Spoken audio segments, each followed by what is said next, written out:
고린도 전서를 살피겠습니다. 오늘 본문은 고린도 전서 1장 1절로 9절까지가 되겠습니다. 먼저 1절부터 3절까지 정리하면 하나님의 뜻을 따라 그리스도 예수의 사도로 부름을 받은 바울과 형제 소스테네는 고린도에 있는 하나님의 교회 곧 그리스도 예수 안에서 거룩하여 지고 성도라 부르심을 받은 자들과 또 각처의 우리 주 예수 그리스도 이름을 부르는 모든 자들에게 하나님 우리 아버지 주 예수 그리스도로부터 은혜와 평강이 있기를 원한다. 서두죠. 인사입니다. 근데 이 3절에 바울은 여러 가지 자신의 신앙 고백이자 우리 기독교의 중요한 진리를 밝히고 있습니다. 바울은 하나님의 뜻을 따라 그리스도 예수의 사도로 부르심을 받은 자로 자기 자신을 이해하고 있습니다. 부름을 받은 자, 또 보냄을 받은 자죠. 사도라는 것은 보냄 받은 자라는 뜻인데 하나님에 의해서 부름을 받고 하나님을 위하여 보냄을 받은 자로 그렇게 인식을 합니다. 바울만 이렇게 인식해서 되는 것이 아니고 우리 오늘 예수 믿는 모든 사람들 다 이런 인식을 갖고 있어야 됩니다. 하나님이 우리를 성도로 하나님의 자녀로 불러주셨고 하나님이 우리를 세상 가운데로 보내셨다. 뭘 하기 위해서 보냈습니까? 복음을 전하고 하나님의 나라를 증거하도록 보낸 거죠. 살아내도록 보내신 겁니다. 그리고 교회를 세우고 돌보고 위로하는 일에 늘 동력자들, 여기는 오늘 고린도 전서에는 소스테네가 나옵니다만 바울 서신을 보면 늘 동력자 이름이 반드시 나오죠. 자기 자신 혼자서 하지 않습니다. 반드시 그 교회들마다 동력자들을 언급하게 되는데 이 동력자들을 자신과 동일시했다 이렇게 보시면 되겠습니다.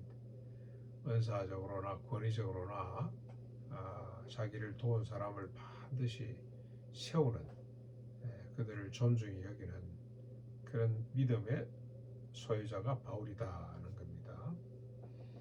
그리고 특별히 오늘 이 1절에서 3절까지 바울은 교회를 언급합니다. 교회에 대해서 이야기를 하는데 교회를 바울은 하나님의 교회로 믿고 있으며 그 교회는 예수 안에서 거룩하여 지고 성도라 부르심을 받고 성도는 구별된 자죠. 세상과 구별된 자라 부름을 받고 예수의 이름을 부르는 자들의 모임이 교회라고 그렇게 밝히고 있습니다. 너무 영광스럽죠. 교회는 예수 안에서 거룩해지고 성도로 부름을 받고 예수 그리스도 이름을 지속적으로 부르는 자들의 모임이 교회이다. 건물이 아닙니다. 이런 믿음의 고백을 갖고 하나님께서 불러놓으신 사람들의 모임이 교회라는 겁니다. 그리고 늘 이 교회들을 위로하고 격려할 때 늘 삼위 하나님의 은혜와 평강으로 문안하고 축복하고 위로합니다. 자신의 이름으로 하지 않습니다. 반드시 하나님 삼위일체 성부 성자 성령의 이름으로 성도들을 위로하고 격려하고 세우고 있습니다. 이제 4절부터 7절까지를 쭉 보시면 바울이 고린도 교회 성도들을 생각할 때마다 하나님께 감사하는 내용인데 그 감사하는 내용이 이렇습니다. 이는 너희가 그 안에서 모든 언변과 모든 지식의 풍족함으로 여기 언변은 말에 지었던 것 그런 뜻입니다. 말을 잘한다 그런 뜻이 아닙니다. 모든 언변 말에 지었던 것 다시 말하면 하나님 말씀으로 이해하는 것이 좋아요. 하나님 말씀과 모든 지식 이 하나님 말씀에 대한 이해겠죠. 이해의 풍족함으로 지식은 다른 거 아닙니다. 지식은 세상에 많은 지식들이 논해지고 또 이야기되고 선포되고 있는데 참된 지식은 하나님 말씀이 참된 지식이에요. 근데 중요한 것은 그 말씀에 대한 이해입니다. 그렇죠? 이해가 중요한 거지. 말씀 동일한 말씀을 읽어도 이해를 못하면 안 되잖아요. 그런데 그러면 어떻게 이해할 수 있냐? 공부를 많이 해야 되냐? 아닙니다. 그 말씀대로 살려고 하는 자, 그 말씀을 실천하고자 하는 자에게는 하나님이 이해할 수 있는 은혜를 허락해 주십니다. 이해도 하나님의 은혜죠. 그래서 바울이 고린도 교회 성도들을 기억할 때마다 늘 감사하는 것은 뭐냐? 하나님 말씀이 그리고 그 말씀에 대한 이해가 풍족함으로 그리스도의 증거가 복음이죠. 복음이 너희 중에 견고하게 되어 모든 은사의 부족함이 없이 주 예수 나타나심을 기다리기 때문에 내가 늘 너희를 생각할 때마다 기뻐하고 감사한다. 그렇게 축복하고 칭찬하고 있는 겁니다.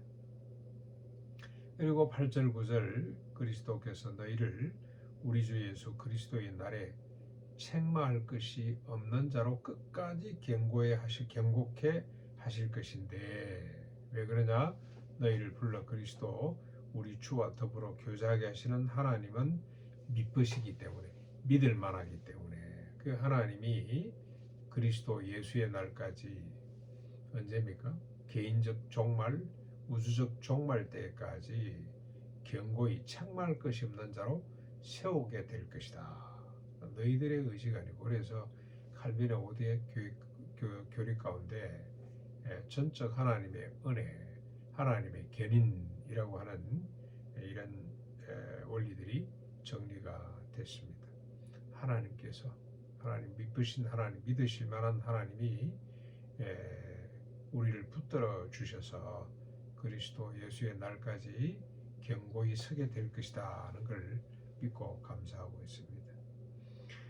바울은 고린도 교회가 많은 문제를 안고 있지만 조그마한 교회입니다. 우리 평생 고린도 교회를 연구한 사람의 연구 결과에 의하면 한 40에서 50명쯤 된다 그랬나요? 자그마한 교회입니다. 그런데 온갖 문제를 안고 있었어요. 그럼에도 불구하고 바울은 그 교회에 대한 믿음을 저버리지 않습니다. 하나님이 언약하신 대로 하나님의 도우심으로 견고히 설 것을 믿었습니다. 우리가 야곱의 가정을 봤잖아요. 그죠? 야곱의 12아들들이 엮이는 가정에서 자라면서 엉망진창이었지만 요셉은 끝까지 믿었어요. 그 형제들이 언약의 백성으로 견고히 설 것을 믿었습니다. 그 일에 자신이 오히려 죽임당할 뻔했고 팔려갔지만 자신이 그 가정을 견고히 세워야 될 것도 믿었던 것처럼 오늘 우리가 교회에 대해서 이런 믿음을 갖고 있어야 됩니다. 교회들마다 보면 문제가 다 있죠. 그러나 주님의 교회입니다. 하나님의 교회, 그리스도의 몸입니다. 반드시 주님께서 견고히 세워갈 것을 또 그 교회를 통해서 우리가 그리스도의 장산 분량에까지 각자가 자라게 될 것을 믿어야 됩니다. 우리 교회 어느 장로님이 아주 중요한 화두를 하나 던져주셨어요. 지금도 살아계십니다만 교회를 믿습니까? 온 교인들 앞에 나와서 교회를 믿습니까? 그렇습니다. 교회를 믿느냐는 질문이 중요하고 믿는다고 우리가 선포하고 고백하는 것이 하나님께 영광이 되고 참된 예배가 될 줄로 믿습니다.